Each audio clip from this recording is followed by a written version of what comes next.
اعوذ باللہ من الشیطان الرجیم بسم اللہ الرحمن الرحیم رب اشرح لی صدری ویسر لی امری واحلل عقدۃ من لسانی یفقہوا قولی۔ بکھرے موتی، تیسرا حصہ۔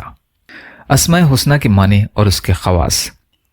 الباعث کے معنی اور اس کے خواص۔ الباعث جل جلالہ، مردوں کو زندہ کرنے والا۔ خواص چار ہیں۔ پہلا، جو کوئی روزانہ سوتے وقت سینے پر ہاتھ رکھ کر 100 مرتبہ یا باعث پڑھا کرے، انشاءاللہ اس کا دل علم و حکمت سے زندہ ہو جائے گا۔ دوسرا، جو اس اسم کو 100 بار روزانہ پڑھنے کا معمول بنائے گا، اس سے انشاءاللہ نیکیاں سرزد ہوں گی اور برائیوں سے بچا رہے گا۔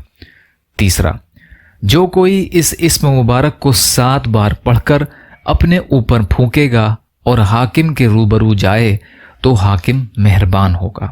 چوتھا، جو اس کا بکثرت ورد رکھے گا، خوف الہی اس پر غالب رہے گا۔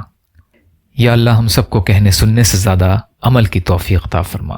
یا اللہ مظلوم فلسطینیوں کی، کشمیریوں کی، روہنگیا مسلمانوں کی اور مسلمان جہاں بھی پریشان حال ہیں، ظالموں کے ظلم کا شکار ہیں، آپ ان کی بھرپور مدد فرمائیے۔ ہم سب کو اپنی استطاعت کے بقدر اپنا حق ادا کرنے والا بنائیے۔ یا اللہ آپ قادر مطلق ہیں، ہر شے پر قادر ہیں، آپ کے لیے ہر چیز آسان ہے، ہمارے لیے آسانیاں پیدا فرمائیے۔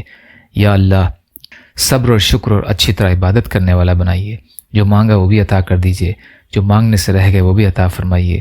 اللہم لا تسلط علینا من لا یرحمنا ولا یخافک فینا، اللہم اجرنی فی مصیبتی واخلف لی خیرا منہا، ربنا تقبل منا انک انت السمیع العلیم برحمتک یا ارحم الراحمین، لا الہ الا اللہ محمد رسول اللہ۔ السلام علیکم۔